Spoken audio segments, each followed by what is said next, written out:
Praise the Lord. मैं प्रभु यीशु मसीह के नाम से आप सभी का एक बार फिर से अभिनंदन करता हूं।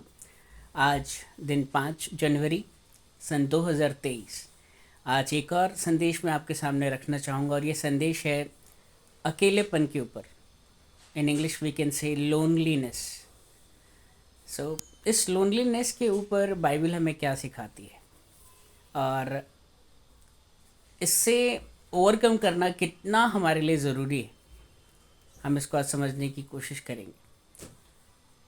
अगर हम उत्पत्ति की किताब उसका दूसरा अध्याय और उसकी अगर 18वीं आयत पढ़ते हैं, book of Genesis chapter 2 verse number 18, वहाँ पर इस प्रकार से लिखा है कि तब यहोवा ने अर्थात heavenly almighty God the father ने देखा कि एडम का, एडम मीन्स हिंदी में आप उसे आदम कहते हैं, एडम का अकेले रहना ठीक नहीं है।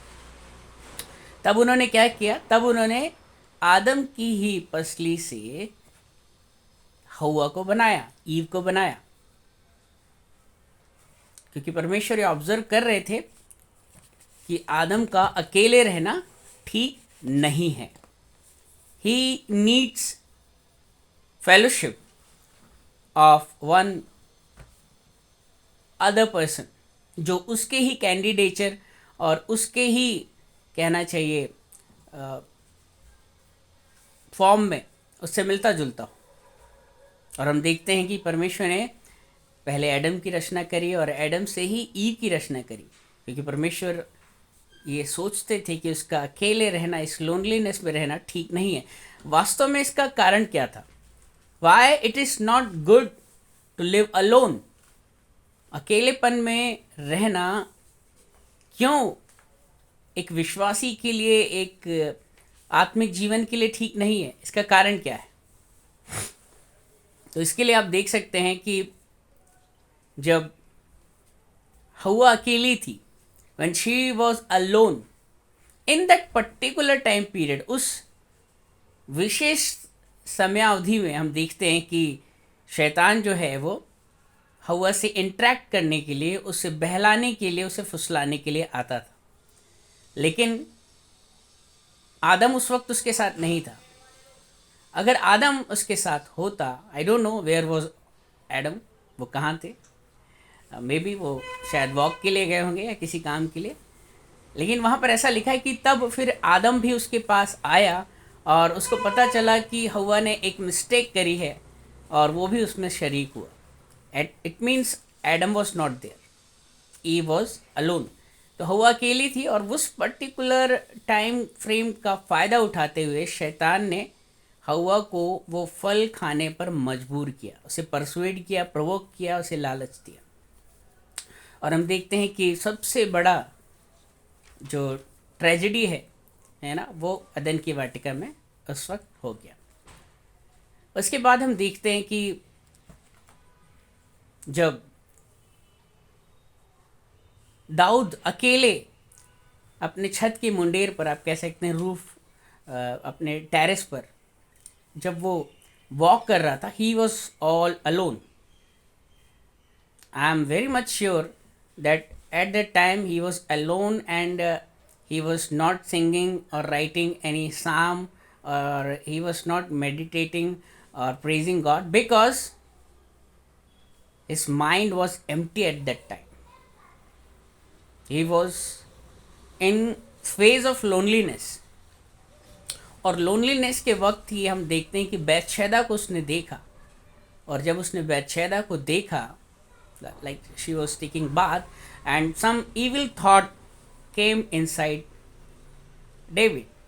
और हम देखते हैं कि डेविड ने जिंदगी में कोई भी पाप नहीं किया, बाइबल में साफ लिखा है, सिवाय उस एक पाप को छोड़कर। हमने कई बार नोटिस किया है कि कई बार लोग कहते हैं कि वाइफ जो है वो तो मायके गई हुई है, अब हम खुलकर जो भी चाहें मन मर्जी कर सकते हैं।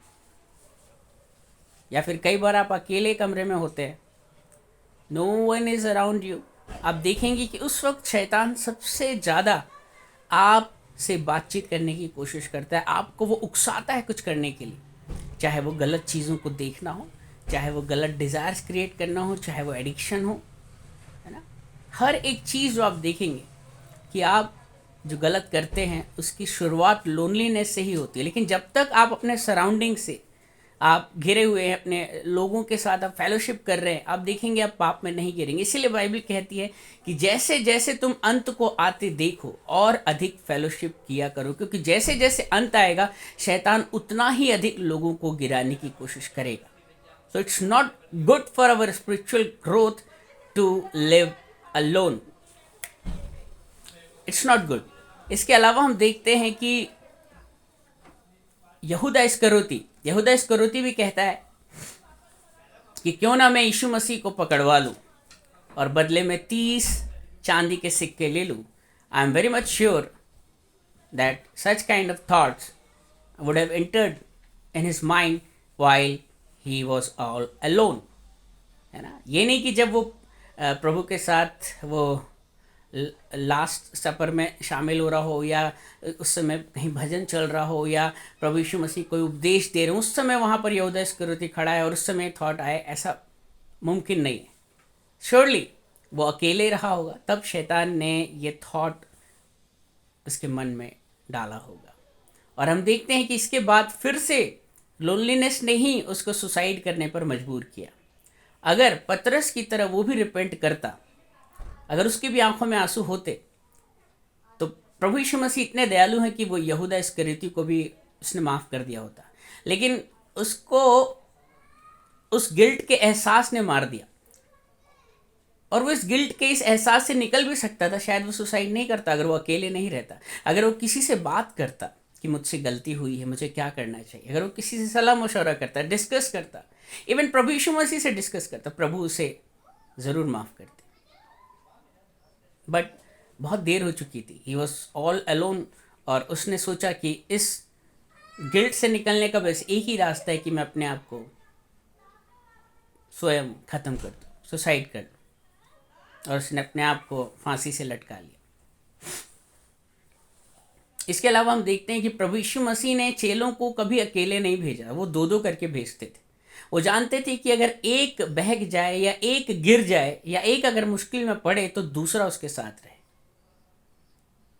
तो आज बहुत ज़रूरी है कि हम इस स्पिरिट ऑफ लोनलीनेस से बचें। सबसे ज़्यादा सुसाइड, सबसे ज़्यादा क्राइम, सबसे ज़्यादा इविल एक्टिविटीज़ जो होती हैं वो लोनलीनेस के वक्त ही होती हैं।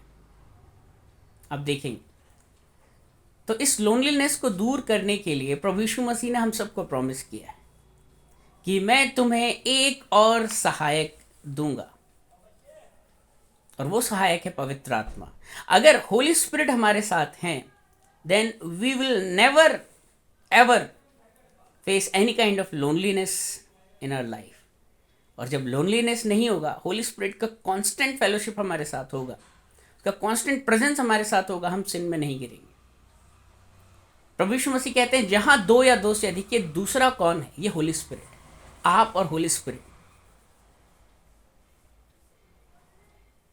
दाऊद कहता है कि मैंने जिंदगी भर, whole life I have considered Lord यहोवा almighty in front of me. मैं हमेशा ये महसूस करता आया कि यहोवा मेरे सम्मुख बैठा हुआ है। Whenever you are alone, आपको लगता है कोई नहीं देख रहा है, देन आप देखेंगे ऑटोमेटिकली ट्रिगर्ड अप होता है कि जो पाप करने का जो नेचर है।